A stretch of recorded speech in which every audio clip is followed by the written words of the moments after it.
Well, I don't like to be right sometimes.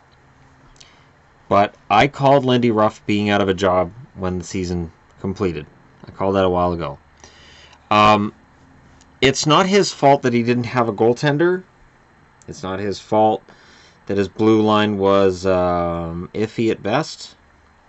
It's not his fault that a lot of his key players had poor seasons. Not his fault that Nichushkin went home. Not his fault that the team kind of was in a funk for the entire season. But somebody has to fall, don't they? Do you think Jim Nill's going to go? No. So what do you do when you're a GM? It looks better from that angle, I think. So when you're a GM, you have to fire the coach. It's not a matter of whether he's good at his job. It's if it's not him, it's you. Alright, I'm going to move it back to the normal spot. Heck with it. Because, you know, that's just where it's going to go. And kitty. Alright, let me adjust this, and then we can discuss what has happened today.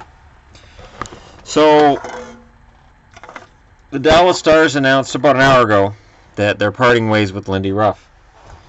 This is not news, to me anyways. To me, it would have been more surprising if they announced that they were renewing Ruff's contract than announcing they're not renewing Ruff's contract. Lindy Ruff is a good coach. He was a good coach for the Sabres, though. His heart was in Buffalo. He did well in Dallas. I think he did as well as you can with what you're given.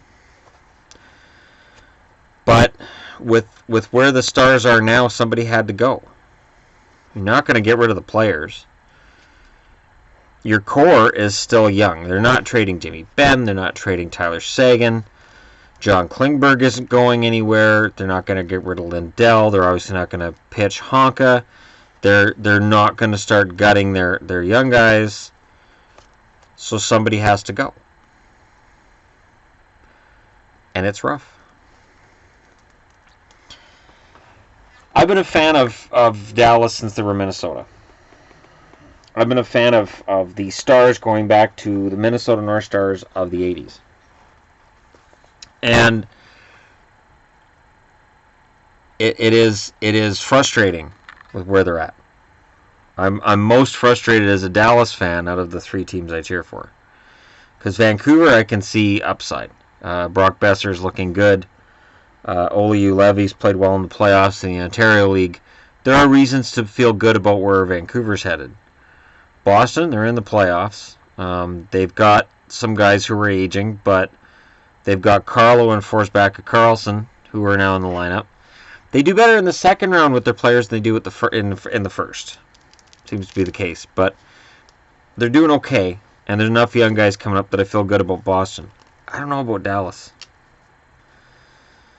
The Leighton Niemi conundrum is the problem. So Lindy Ruff has to go. It's not his fault, but he has to go. Now, Stars announced on Sunday that the team will not renew Ruff's contract.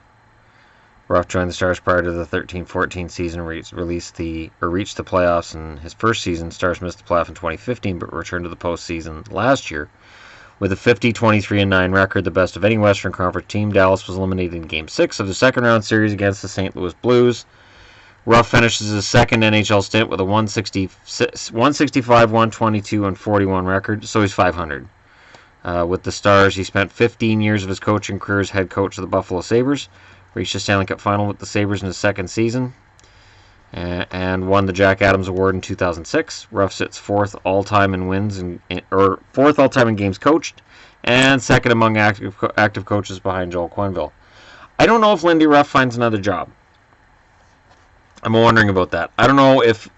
I wouldn't be surprised if he ends up back in the Buffalo organization on some level. Obviously not as head coach, but I think on some level he may end up back in Buffalo. We'll see how that turns out. I could see him ending up being a consultant, assistant GM, join the scouting department, somewhere in the Buffalo organization. He's meant to be a member of the Sabres organization. I don't know where Dallas goes from here, and I reread that statement because the Stars are doing it. I wouldn't be surprised if they get rid of Jim Nill as well. They didn't announce a replacement for Lindy Ruff, which makes sense. You got all summer. But at the same time, I think they're going to want to have something new at the draft. So, because of the colossal failure in Dallas, and because of the fact that Dallas fans are staying away in droves, at least they were in the games of Dallas, or of Dallas's that I watched this year, I could see Nill getting fired next, and I could see a new brain trust, a new GM and head coach brought into Dallas before the draft, before expansion, potentially.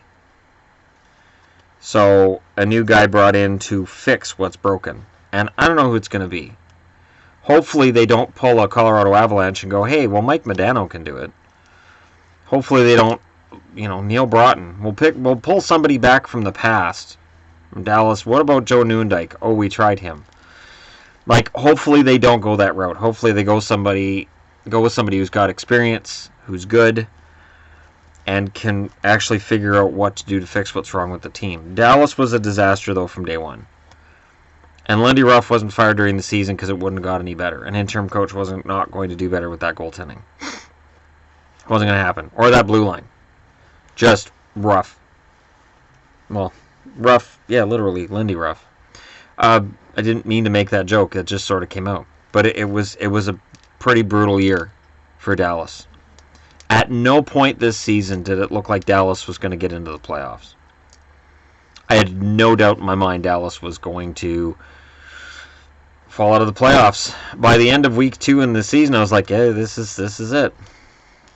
And it's upsetting as a fan to see that, because you expect so much more, and then this happens, and it's really disheartening. So, if you're a Dallas fan, I think this is the start of the turnaround, but it really depends on whether Nill keeps his job. And I mean, I liked Jim Nill at the time he was hired, but I liked Mike Gillis at the time he was hired in Vancouver too. GMs are funny that way. Sometimes you go, yeah, we got this guy, and then he starts running the team, and you go, oh, okay. So while Jim Nill's made a couple of good deals, a lot of the things that have happened with this team have been the result of him being unable to fix what's wrong. And that's a GM's job. Recognize the issue on the roster and fix it. If there's an issue in the locker room, fix it. That's your job. That roster is not the coach's responsibility, it's yours. A coach can only play the hand he's dealt by the GM.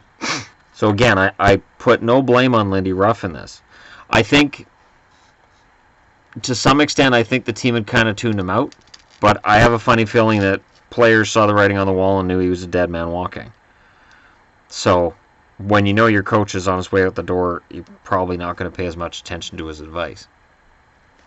Because Dallas just seemed incapable until the last few weeks of the season, and that was like when they were mathematically out of it, they just started playing better.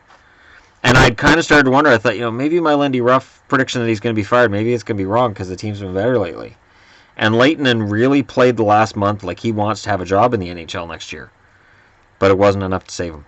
So, at any rate, let me know what you guys think in the comments below. Don't forget to hit like and subscribe if you're browsing your way through. I discuss all 30 teams. This is what I do. And today I'll be talking a little bit about some playoffs that are coming up. The games that are coming up today, I'll be discussing things after those. They're all done early. And then we have 3 days. Well, the playoffs start on Wednesday, so we have 2 days. 2 empty days to discuss playoff series and who's meeting who and how this is all going to work out. And that's going to be fun.